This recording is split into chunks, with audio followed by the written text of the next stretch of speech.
നമസ്കാരം, news prime മലയാളത്തിലേക്ക് സ്വാഗതം. ഇറാന് ട്രംപ് ഒരു ഔദാര്യം പോലെ അനുവദിച്ചിരിക്കുകയാണ്. 5 ദിവസത്തേക്ക് നിങ്ങളുടെ ഊർജ കേന്ദ്രങ്ങളൊന്നും ആക്രമിക്കില്ല. കുടിച്ച വെള്ളത്തിൽ ഈ മനുഷ്യനെ വിശ്വസിക്കാൻ കൊള്ളാമോ? കാരണം ട്രംപിൻ്റെ നയതന്ത്രം എന്ന് പറയുന്നത് ലോകത്തെ കൊച്ചു കുഞ്ഞുങ്ങൾക്ക് വരെ മനസ്സിലായി കഴിഞ്ഞിരിക്കുന്നു. പറയുന്നതൊന്ന്, പ്രവർത്തിക്കുന്നത് മറ്റൊന്ന്.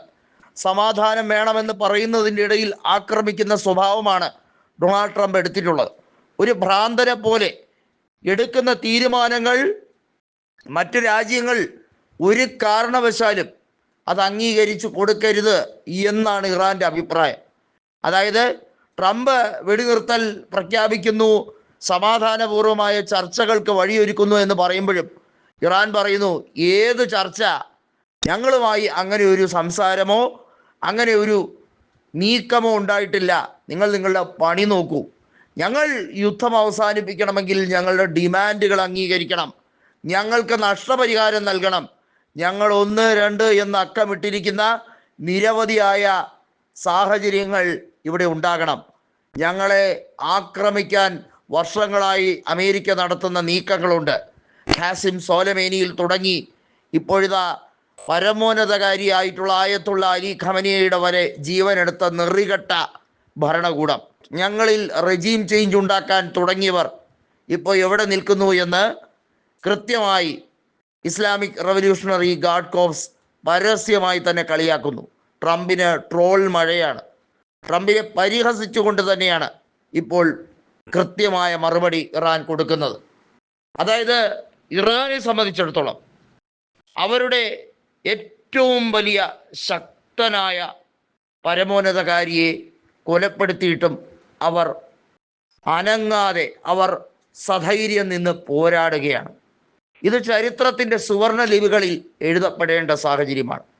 സാധാരണ നമ്മുടെ നാട്ടിലൊരു ചൊല്ലുണ്ട്, തല പോയാൽ പിന്നെ വാലാടില്ലല്ലോ എന്നുള്ള രീതിയിൽ. പക്ഷെ ഇവിടെ തല കൊയ്തെടുത്തു എന്ന് പറയുമ്പോഴും, ഇറാൻ്റെ തല കൊയ്തെടുത്തു എന്ന് അമേരിക്കയും ഇസ്രയേലും ഒരേ സമയം ആർത്തട്ടഹസിക്കുമ്പോഴും അവിടെ ബാക്കിയുള്ളവർ നിന്ന്, അതായത് ഇറാൻ്റെ കൈയും കാലും ഒക്കെ നിന്ന് ഫൈറ്റ് ചെയ്യുകയാണ്. ആ ഫൈറ്റിൽ വലിയ നാശനഷ്ടങ്ങൾ ഇപ്പോൾ സംഭവിച്ചിരിക്കുന്നു. ഹോർമൂസ് കടലിടുക്കിൽ 48 മണിക്കൂറിനകം അവിടുത്തെ എല്ലാ രീതിയിലുള്ള റെസ്ട്രിക്ഷൻസും, അവിടുത്തെ പ്രതിബന്ധങ്ങളെല്ലാം മാറ്റി ഇറാൻ വഴി തുറന്നില്ലെങ്കിൽ, 4000-ഓളം കപ്പലുകൾ കുടുങ്ങിക്കിടക്കുന്ന സാഹചര്യം മാറ്റിയില്ലെങ്കിൽ ഇറാൻ വിവരമറിയുമെന്ന് പറഞ്ഞു. എന്നാൽ ഞങ്ങൾ അതിന് തയ്യാറാണ് എന്ന് പറഞ്ഞു. ഒടുവിൽ ഇപ്പോൾ പറയുന്നു, 5 ദിവസത്തേക്ക് ഞങ്ങൾ വെടി ഉതിർക്കുകയില്ല, നിങ്ങൾ ആയുധം വിക്കിച്ച് നമുക്ക് സമാധാന ചർച്ചയിലേക്ക് വരാമെന്ന്. ഇതിൽ ഏതാണ് വിശ്വസിക്കേണ്ടത്? ഇറാനിൽ റെജീം ചേഞ്ചിന് വേണ്ടി തകർത്ത് തരിപ്പണമാക്കുമെന്നും അൺകണ്ടീഷണൽ സറണ്ടർ എന്നും പറഞ്ഞ ഡൊണാൾഡ് ട്രംപ് ഏറ്റവും ഒടുവിൽ പറഞ്ഞു, ഞങ്ങളുടെ ലക്ഷ്യമെന്ന് പറയുന്നത് ഹോർമൂസ് കടലിടുക്ക് അടച്ചിടാൻ വേണ്ടിയുള്ള നീക്കം, ഇറാൻ എന്നേക്കുമായി തുടരുന്ന നീക്കങ്ങളെ പിന്തിരിപ്പിക്കുക എന്നുള്ളതാണ്. അതിനാണ് ഞങ്ങൾ പോരാടുന്നത്.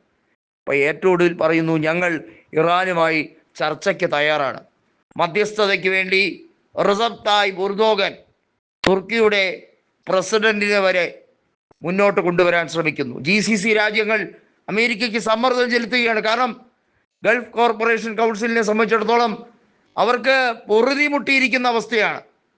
ഇറാൻ്റെ വെള്ളം കൂടി മുട്ടിച്ചാൽ ഗൾഫ് രാജ്യങ്ങൾ ഒന്നും തന്നെ പിന്നെ നിവർന്ന് നിൽക്കുകയില്ലെന്ന് അവർക്ക് കൃത്യമായി അറിയാം. അതായത് ഇറാൻ പരമാവധി സമ്മർദ്ദത്തിലാക്കിയിരിക്കുകയാണ് അമേരിക്കയെ.